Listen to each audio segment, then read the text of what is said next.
So ngayon napag-isipan na namin na kaya ko naman talagang imaliho ang CCN yung nandoon. So ayan. So pinapandar ko, susubukan ko kung si Johnny na mag-video sa akin siguro para kung ah masubukan ko kung kaya o hindi. Pag sinabi ko hindi kaya, hindi ko talaga kaya. Kasi Di ba, balak natin ikaw abala. mag-guide. Oh. Ikaw balak kasi doon, ikaw mag-guide doon. Ako dito. Ako dito sa CCO 811. So ngayon, siyempre, may konting problema at nagkaroon ng tulad kanina nung pagdating natin dito, magkakasama tayo, yun na, sa clutch. Ngayon, ang ginawa natin ay wala kasing fluid. Ang fluid pala nandito lahat sa dito, nakalagay dito ang fluid lahat sa 811. Ayun, nagkaroon ng wala. Hindi naman namin expect na masiraan tayo. At buti nakahingi tayo ng fluid doon sa kapwa driver natin, no? Oo, kaya yun, ganun. Kaya buti nakahingi. Binigyan kami nakapiranggot lang talaga na doon sa may C5. Quezon City, kapwa yun, driver nakarating namin. pa dito.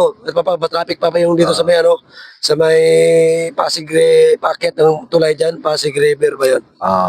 Medyo ma-traffic, kaya sabi ko, Lord, sana makarating naman na yung CCN. Kasi nandun lahat yung gamit at doon yung mga para ma-unload din yung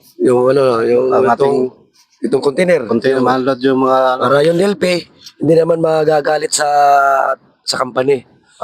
Baga sa amin lang naman yung team lang, team lang sa company ba, para at least yung company magaganahan naman sa amin, para kahit papaano may konting din magbigay ng pagkain. Sa amin naman, pagkain lang naman talaga sa amin ang importante. Okay, Pag sa sige. mga kain lang kami, okay na. Sige, ngayon titesting ko, boss, at titingnan ko yung unit kung kakaya ko i-drive. Bye. Paano na lang, pa-video mo ako.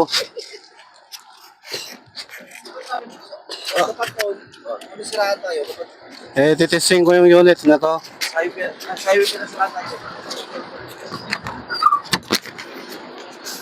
Kung kaya ko i-drive. Ganun mo lang. Yun yung harap. Ito meron ako.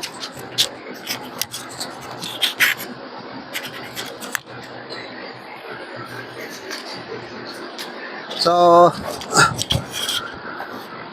dati na pala akong driver ng truck. So, kaso lang help ng gamit ko. So, na-highway ko yung help dati kahit wala ng clutch. Kaso lang, malapit lang din. Ngayon, tinuro sa akin kanina kung paano mag-cambio nito. So, i-drive natin to, testing.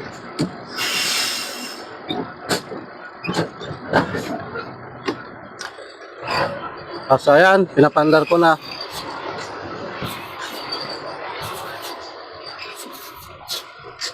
Pumapasok naman.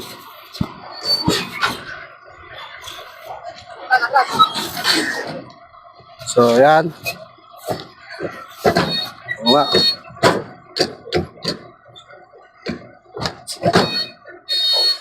So, matigas na talaga. Lugaw pa.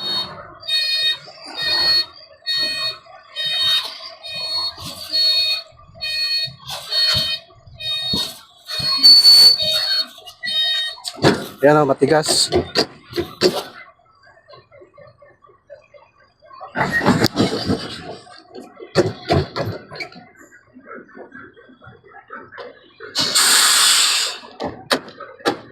So, yun nga, nakakatakot nga kung sakaling bumaba yung clutch. So, mas maigi siguro yung naisip ni Boss Julito. Ganun na lang. Siya namang didesisyon. So, yun lang guys.